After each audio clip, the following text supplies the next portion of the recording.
اور وہ شکایت جو اکثر لوگ کرتے ہیں کہ صبح جس مقصد کے لیے وہ گھر سے نکلتے ہیں اور جو اہلیت وہ رکھتے ہیں اس کے مطابق انہیں کامیابی نہیں ملتی ہے۔ جب ایسی ہی شکایت لے کر ایک شخص جب حضرت علی علیہ السلام کی خدمت میں حاضر ہوا تو حضرت علی علیہ السلام نے فرمایا تو اپنے ہر دن اور ہر کام کا آغاز کسی اللہ کی مخلوق کو کھلا کر کیا کرو، دیکھنا تمہارے کام میں کامیابی اور تمہاری زندگی میں سکون آ جائے گا۔ اس شخص نے کہا کہ یا علی علیہ السلام، میرے دامن میں اتنی گنجائش نہیں کہ میں روز کسی نہ کسی کو کچھ کھلاؤں۔ حضرت علی علیہ السلام نے مسکرا کر فرمایا کیا تمہارے گھر میں ایک اناج کا دانہ تک نہیں ہوتا؟ اس نے کہا یا علی رضی اللہ تعالی عنہ، ہاں ہوتا ہے، میں دن میں 2 یا 3 مرتبہ کھانا کھاتا ہوں۔ حضرت علی علیہ السلام نے فرمایا کیا اس کھانے میں سے ایک اناج کا دانہ بھی نہیں نکال سکتے؟ اس نے کہا یا علی علیہ السلام، ایک اناج کے دانے کی کیا اوقات ہے؟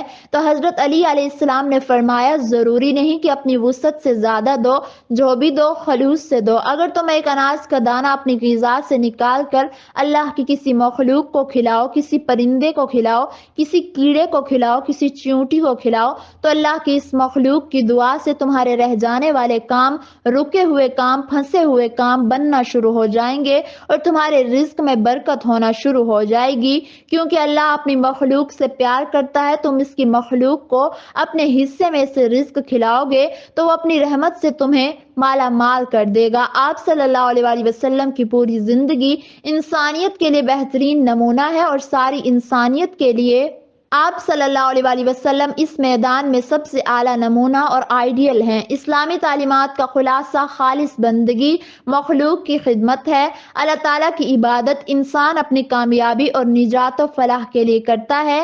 اللہ جل شانہ کسی بندے کی عبادت کے محتاج نہیں، کیونکہ وہ ذات تو غنی و بے نیاز ہے، لیکن انسان ایک دوسرے کے تعاون کا ضرورت مند اور محتاج ہے۔ اسی طرح سے حقوق العباد کی اسلام میں خصوصی اہمیت ہے اور اس کی بہت زیادہ فضیلت ہے۔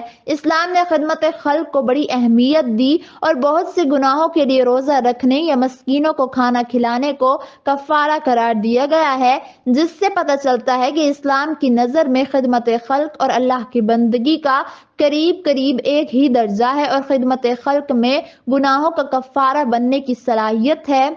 خدمت خلق کی اہمیت کا اندازہ اس بات سے لگایا جا سکتا ہے کہ جب آپ صلی اللہ علیہ وسلم پر پہلی وحی نازل ہوئی تو آپ صلی اللہ علیہ وسلم نے گرا باری کچھ گھبراہٹ محسوس کی۔ جب گھر واپس تشریف لائے تو غم گسار شریک حیات ام المومنین حضرت خدیجہ رضی اللہ تعالی عنہا نے کیفیت سن کر عرض کیا۔ بخاری شریف کی حدیث ہے جس کا مفہوم کچھ اس طرح سے ہے کہ حضرت خدیجہ رضی اللہ تعالی عنہا فرماتی ہیں کہ اللہ تعالیٰ آپ کو ہرگز ضائع نہیں کرے گا، کیونکہ آپ رشتہ داروں کے ساتھ حسن سلوک کرتے ہیں، بے سہارا لوگوں کی مدد کرتے ہیں، مہمانوں کی خاطر تواضع کرتے ہیں اور آسمانی حوادث میں لوگوں کی مدد کرتے ہیں۔ محترم ناظرین، ان 5 اوصاف جن کا خصوصیت سے حضرت خدیجہ رضی اللہ تعالی عنہا نے تذکرہ کیا، ان سب کا تعلق خدمت خلق کی مختلف فہموں سے ہے۔ اس میں حسن سلوک ہے اور بدنی و مالی تعاون بھی ہے۔ اگر اس جہت سے سیرت نبی صلی اللہ علیہ وسلم کا مطالعہ کیا جائے تو پوری حیات نبی صلی اللہ علیہ وسلم اس کا نمونہ نظر آتی ہے۔ اللہ کے نبی نہ صرف انسانوں کے لیے بلکہ جانوروں کے لیے بھی رحمت بن کر آئے تھے۔ انسان کی کامیابی کا ذریعہ یہ ہے کہ وہ نہ صرف اپنے آس پاس رہنے والے لوگوں کا، اپنے آس پاس رہنے والے انسانوں کا خیال رکھے، بلکہ اللہ جل شانہ کی جتنی بھی مخلوق ہے ان کا بھی خیال رکھے تو اللہ تعالیٰ روزی میں برکت ڈال دیتا ہے۔ محترم ناظرین و سامعین، حضرت ابو ہریرہ رضی اللہ تعالی عنہ سے روایت ہے کہ رسول اللہ صلی اللہ علیہ وسلم نے فرمایا، اللہ تعالیٰ نے مجھ سے فرمایا تم خرچ کرو میں تم پر خرچ کروں گا، اور رسول اللہ صلی اللہ علیہ وسلم نے فرمایا اللہ تعالیٰ کا ہاتھ بھرا ہوا ہے رات دن کے خرچ سے، اس میں کوئی کمی نہیں ہوتی۔